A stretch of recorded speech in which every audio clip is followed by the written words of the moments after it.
I guess we'll kind of hop right into it. What was kind of your initial motivation looking to get into running your place out on Airbnb, and how'd you figure out sort of how that might work best for your setup?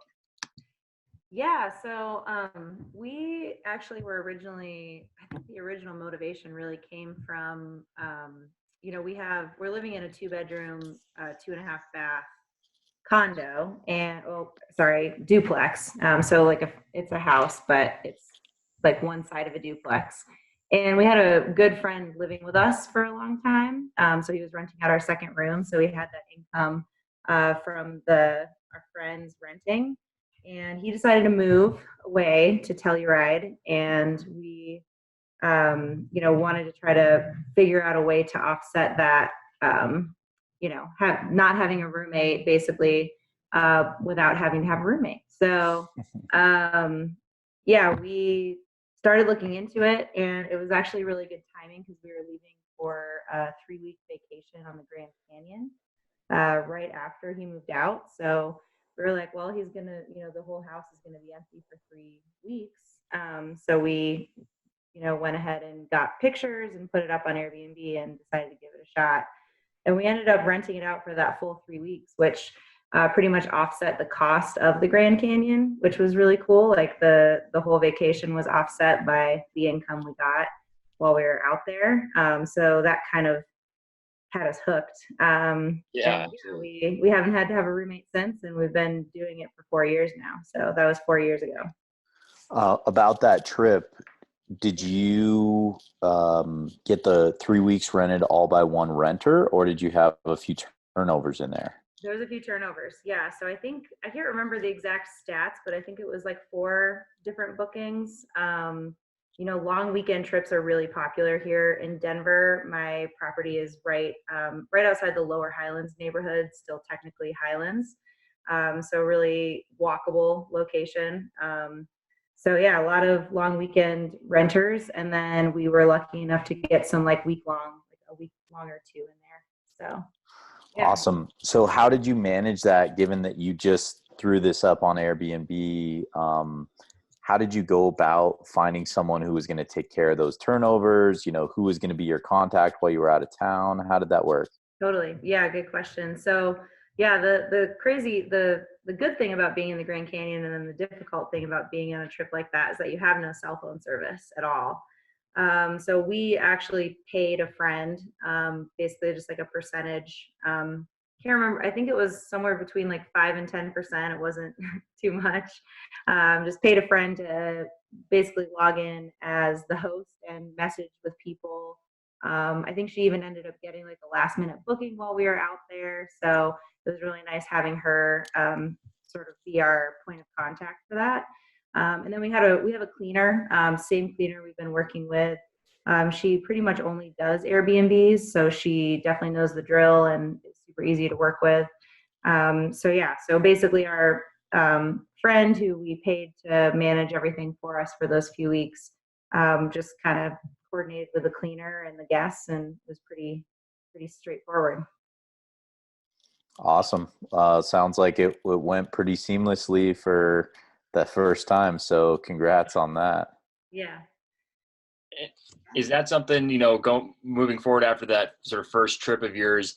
Did you say that was great? We paid for our trip. We want to keep doing this, or was it okay? That was great. I don't really want to deal with that. Or what was your thought moving forward after that first experience? Yeah, we were super into it. The whole concept of paying for that trip was cool, but overall, we were still, young and paying off our student loans and trying to live fairly frugally. So the motivation moving on from there was really just to try to offset our expenses as much as possible. We really wanted to live alone.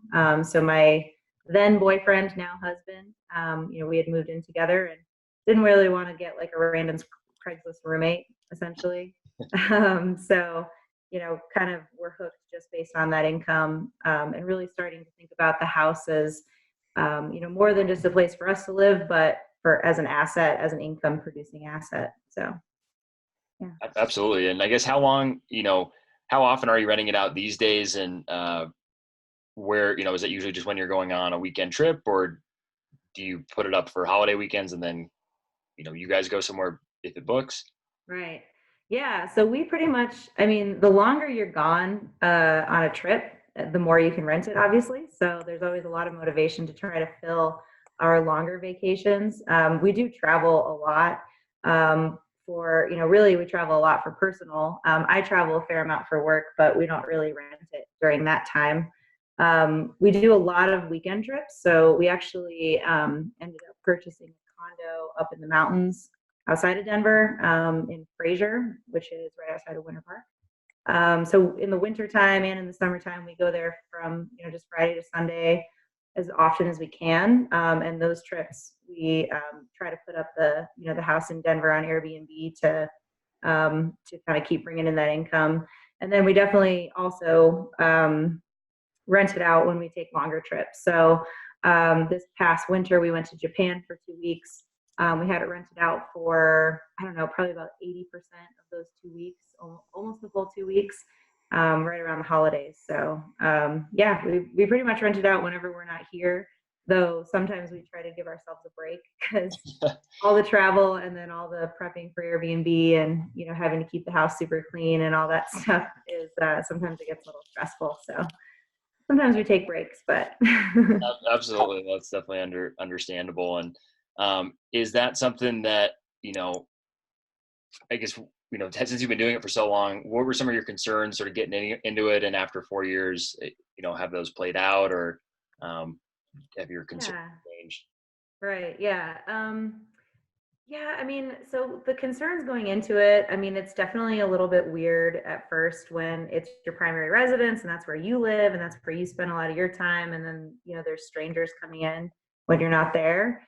For me personally, I wasn't that worried about it. I talked to a lot of people who are like, oh my God, I could never do that. Like, it's my sacred space. Like, strangers aren't allowed here. And that's just not, I don't know, that's not a problem for me, I guess.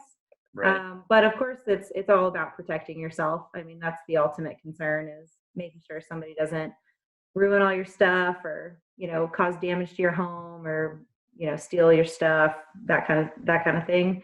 So I mean, we have been really lucky. We haven't ever had anybody steal anything or really break anything or anything like that. We've definitely had some unique cleaning issues that we've had to deal with. Which is never fun. But overall, it's been pretty smooth. And honestly, once you go through a couple of like bad experiences and you overcome it, and you're just like, well, I don't know, kind of been there, done that, and it's not as scary to move forward, I guess. That's a great attitude to have. I think a lot of people don't look at it that way. They feel like, oh my God, someone touched my stuff, it's never going to be the same. And I think a lot of people would really benefit if they opened their minds a little bit and just thought of their house as more of what you were saying, as an asset, as something that not only is a great place for you to live, but it's also a place that can earn you some income and make your life more comfortable. So I think that's awesome. I have a quick question. You said that you go on these weekend trips. How does that work with you leaving Friday, another guest checking in Friday? Do you have the cleaner come on both ends? And how do you charge the guests for the cleaning fees? Yeah, totally. So we actually just have the cleaner come in on the front end. We handle everything on the back end. Honestly, most of the time the house is cleaner than when we left when we get back on Sundays. So it's not too much of a chore for us. And we just charge the one cleaning fee. So we pretty much just offset the cleaner's fee on the front end, and then we take care of everything on the back end. In addition to doing the proper cleaning of, the bathrooms, the kitchens, the floors, we definitely have to get all of our stuff put away and into locked closets and things like that. So we definitely have work on both ends as far as, getting the house ready is concerned. We're just not the ones like scrubbing the showers and the toilets and stuff. So Gotcha. And would you say that in a weekend, like give me an example. If you leave on a Friday and you rent for 2 nights, are you making, $200 profit, $400 profit, $500 profit? Yeah. Yeah. So it depends on the time of year for sure. Winter in Denver, you get slightly lower per night rates. Summer is much more popular. Sure. So summer we get around $200 a night. We definitely use kind of that Airbnb smart pricing feature. So it Okay. automatically adjusts based on demand. So sometimes we get upwards of, 250 a night in the summer. In the winter, it's closer to like 170 a night. And outside of the cleaning fee, which is just a wash to us, we just basically put all of that towards our expenses. Nice. So yeah, $400 a weekend or so. Yeah. That's awesome. Yeah.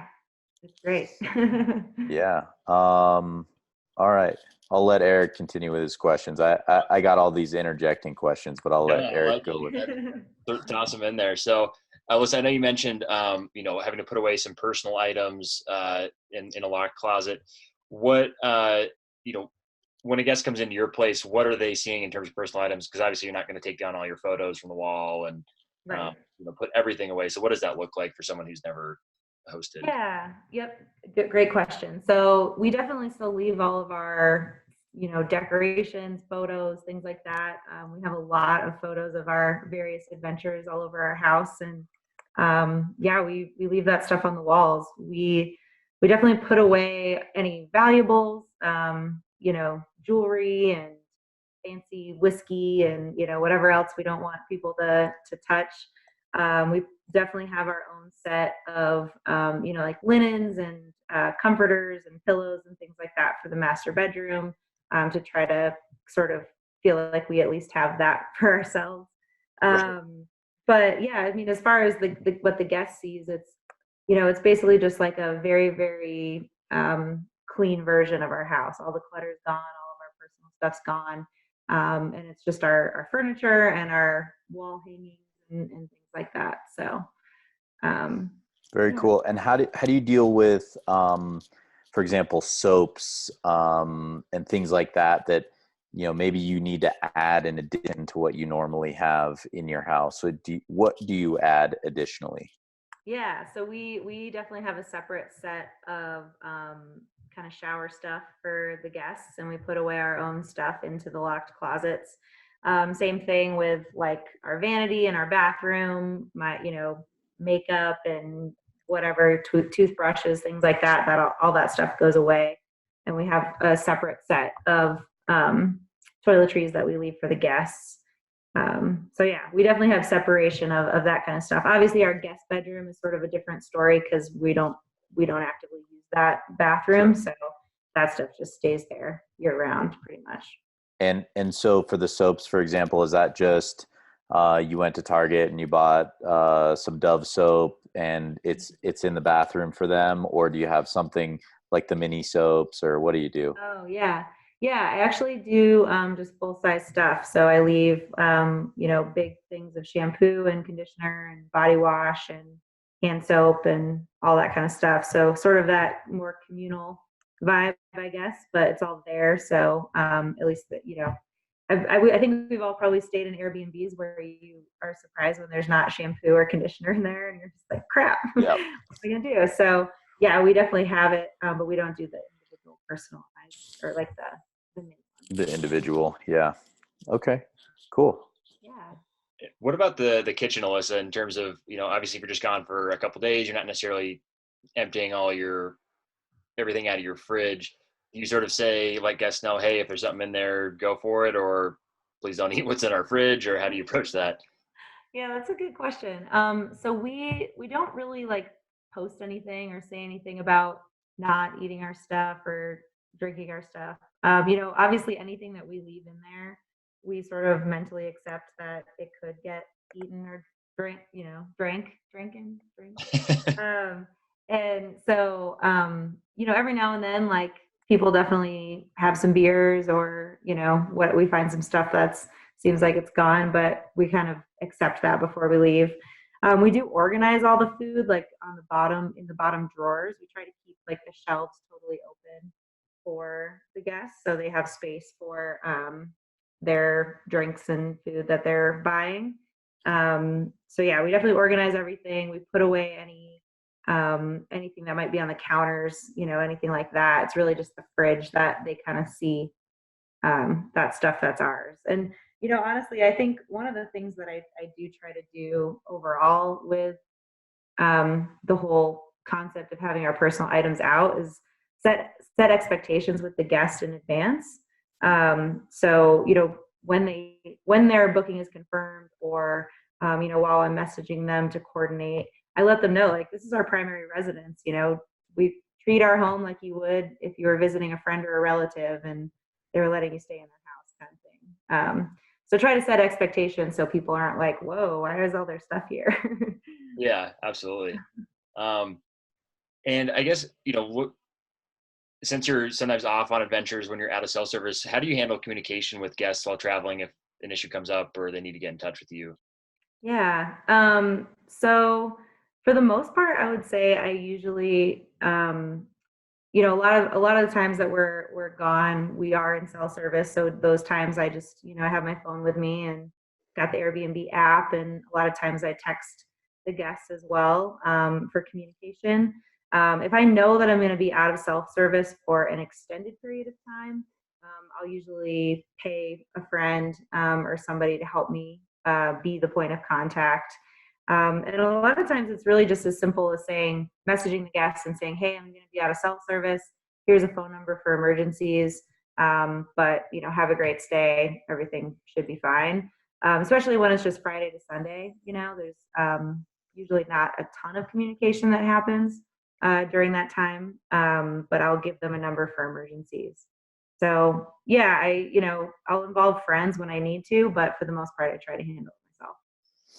And how often do you have an issue where someone needs to actually go over to the house or something like that? Like, the toilets overflowing, that's always the one that everyone talks about, that, Right. oh, my worst thing in the world, owning rental property. I have to go fix a toilet at 2:00 in the morning. How often does that happen? Yeah. So that has never happened, luckily, knock on wood. I've never had a true, serious maintenance issue happen while a guest was in the home. Okay. I will say there was one time when, so part of our sleeping arrangement is that we do provide an air mattress for our living room as an option for the guests. And there was one time I was actually in Durango, and the guest messaged me and said, the air mattress has a huge hole. We can't sleep on it. So I actually just went on Postmates, or no, what was it called at the time? There's another one of those apps, Favor maybe, and paid somebody to go to Target and buy an air mattress and drop it off at the house. So that's an awesome hack. I haven't even heard of that. So that's like, it's not Amazon where it's going to be there tomorrow, but it's someone actually goes to a store, buys it, and then drops it off. Correct. Yeah. It kind of started as how there's all these food delivery services now. Right. DoorDash and Postmates and Uber Eats and all that. It was kind of just like an add-on option to one of those sort of delivery apps. Like, do you need something from Target? And did you say it's called Favor? I think so. I kind of think they might have gone out of business. Oh, really? Yeah. But I'm pretty sure that you can do that. You can do that type of stuff on Postmates. Because it's really the same type of thing where you're just ordering something from a business and someone goes and picks it up and brings it to an address. So do you pay for the item like at Target, and then they just pick it up for you? It was all, at the time, it was all done over the app. But you definitely could do that. Like there's options for that, for, in-store pickup and things like that. So as long as you check the stock levels of the thing that you're buying, you can definitely figure that out. So crazy. That's awesome. That's a great hack. I haven't heard of that before. Yeah, I was pretty proud of myself for that one. I was like, wow, I think I'm gonna be able to do this without having to call in a favor to a friend. Yeah. No, that's awesome. I'm gonna look that up, because that sounds like something handy to have in the back pocket just in case. Yeah. Awesome. So have you, I know you mentioned you're living in a duplex setup. Have you had any feedback from your neighbors about, having guests come and stay, and whether positive or negative? Yeah, yeah, I definitely I know my neighbors pretty well, so that helps. Every now and then they'll kind of make a joke about, oh, the Airbnb guests were partying this weekend, it's a little loud. But overall, it is, I don't live in a condo building. It's just one half of a duplex. So luckily I don't have any HOA regulations or anything like that I need to worry about. So, try to be courteous to the neighbors and talk with them. And I think there was actually one time when my neighbor was like, yeah, it was pretty bad. And, I brought her over a bottle of wine and I was like, I'm really sorry. She's like, it's fine. So anyways, try to manage that relationship, but overall it hasn't been an issue other than some funny little comments every now and then. Sure, sure. Well, I mean, you probably do your fair share of partying anyways, so they're probably used to it, right? And it's not incorrect. Awesome. Well, man, that was a lot of great information. I think the last question was, are the rental earnings meeting your expectations, and are you able to cover your mortgage? Yeah, so we are not fully covering our mortgage. Really, what we are doing, sort of as an average over the course of the year, is just sort of continuing to offset that roommate, that we could potentially be getting income from. So yeah, we're not currently covering our mortgage, but it's a really really nice offset, and it's truly enabled us to do things like buy the mountain condo, that then enables us to rent it even more, which is really nice. So it's helped to offset our expenses, but it's not something that is fully covering. Cool. And do you rent your condo up in Fraser on Airbnb as well? I do. Awesome. Yep, that one is definitely much more full time. Yeah. Week long rentals and stuff. It was awesome. We had a really great summer. I think I was like 85% booked this summer. Wow. It was really nice. And do you have a property manager up there, or are you doing that one yourself? Doing that one myself as well, as far as the messaging and communication with the guests. I do have a cleaner up there, and she's also somebody who I can reach out to when something needs to be replaced. Like we got a comment from a guest recently that the shower curtain was looking kind of dingy. So I was like, hey, can you go buy me a shower curtain and install it? And she, did it that same day. So Nice. yeah, she can kind of be the in-town contact, the person who can run to the house. She has a network. She does this for a lot of her clients. So she also has a network of handymen and things like that. So yeah, it's kind of a combo. I'm doing the communication and she's sort of the person in town. Perfect. Well, I think that's the best case scenario. That's what we do as well, and I think that works really well. Yeah, that's awesome. Awesome. Well, Alyssa, I guess anything else you think someone who's considering renting out their primary when they're out of town, anything else you'd want them to know or that they should think about? No, I mean, I think, I think I really think that it's a very powerful thing, to be able to bring in that extra income and build the lifestyle that you want. You definitely have to sort of be pretty chill and relaxed about certain things, like having strangers in your home and, coming home and finding that there was a bachelor party here or whatever. Kind of part of the adventure, and it can really, if you think about your home, like I said, as an asset and an income producer, it can be a really powerful thing. So definitely recommend it.